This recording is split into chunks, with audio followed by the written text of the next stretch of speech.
You learned how to love before you could talk. Before you had opinions about anything, your brain was already deciding whether people could be trusted, whether closeness was safe, and whether you'd get abandoned if you needed too much. That decision got made by age 2, and you've been running on it ever since, usually without knowing it exists. Psychologists call this your attachment style. There are 4 of them, and they were mapped using something called the strange situation, a study where researchers put a toddler in a room, had the parent leave, then come back and just watched what the kid did. That's it. That's the whole test. And it turns out how a 1-year-old handles their mom leaving the room predicts how you handle your partner not texting back. Let's go through what's actually running your relationships. Secure attachment. About half of people land here, so if you're not sure which one you are, statistically you might just be fine. Which is a deeply unsatisfying answer for a video you clicked hoping to diagnose yourself. Securely attached people had caregivers who were consistently responsive. Not perfect, consistent. When the kid cried, someone came. Not every single time within 4 seconds, but reliably enough that the kid's brain concluded the world responds to distress instead of ignoring it. The adult version, you can be close to someone without disappearing into them, and you can be alone without spiraling. You ask for what you need directly, which sounds obvious until you meet everyone else on this list. Conflict doesn't feel like the relationship is ending. It just feels like conflict. Secure people are frankly a little boring to make content about because their whole deal is the absence of chaos. So let's get to the styles that actually explain your group chat. Anxious attachment. This is what happens when the caregiving was inconsistent instead of absent. Sometimes warm, sometimes distracted, sometimes overwhelmed, with no way for the kid to predict which one they'd get. So the kid's nervous system adapts by staying hyper-alert, watching constantly, because if you can't predict when love is coming, the only strategy left is vigilance. Adult version, you check if they've read the message. You reread the text for tone 11 times. 20 minutes of silence doesn't feel like 20 minutes. It feels like evidence. Anxiously attached people are often accused of being too much, which is an interesting thing to say to someone whose nervous system was trained in infancy to believe that closeness might vanish without warning. They're not too much. They're running an old alarm system in a house that isn't on fire, except sometimes it is, because they also tend to end up with. Researchers have a name for the anxious spiral itself: protest behavior.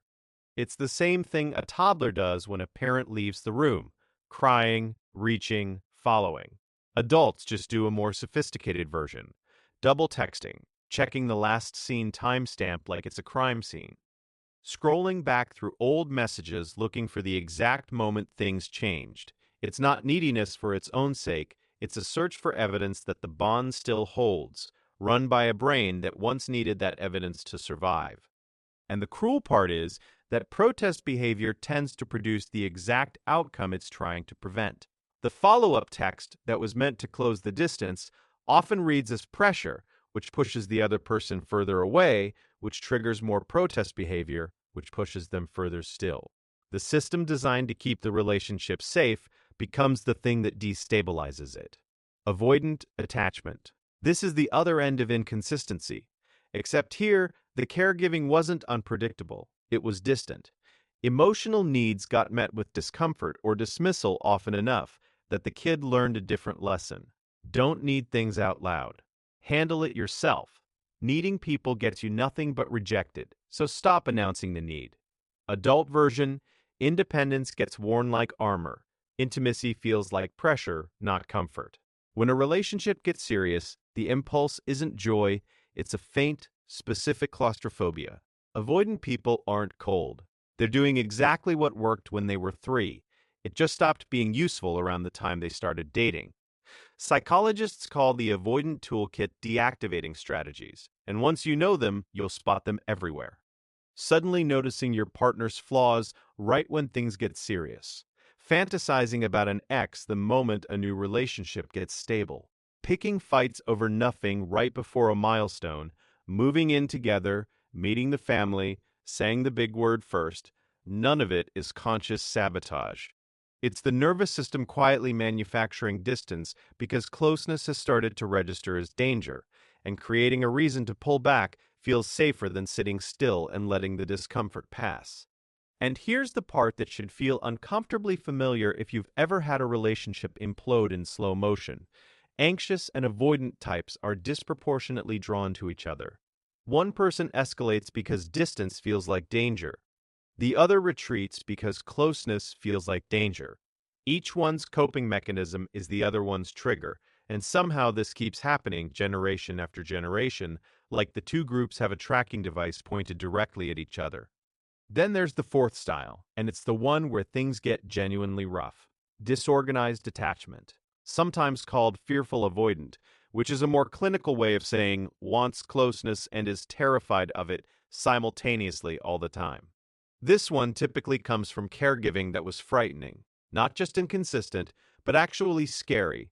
The person the kid needed for safety was also, at times, the source of danger, which creates a genuinely impossible situation for a small nervous system run toward the person who protects you, except the person who protects you is also the threat.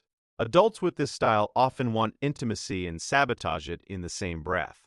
Push and pull, sometimes within the same conversation, pulling someone close on Monday and going cold by Wednesday, not out of manipulation, but because both closeness and distance are quietly registering as threats, just on slightly different days. It's not a character flaw. It's a wiring problem installed by a situation that had no good solution to begin with, and the brain did its best with an impossible assignment. Disorganized attachment is also the style most commonly linked to relationships that outsiders describe as confusing to watch. Intense, unstable, on again, off again, in a way that looks chaotic from the outside, but makes complete sense once you know that both the on and the off are being generated by the same unresolved fear. Here's the detail that gets skipped in every "which attachment style are you?" quiz. Your style isn't fixed.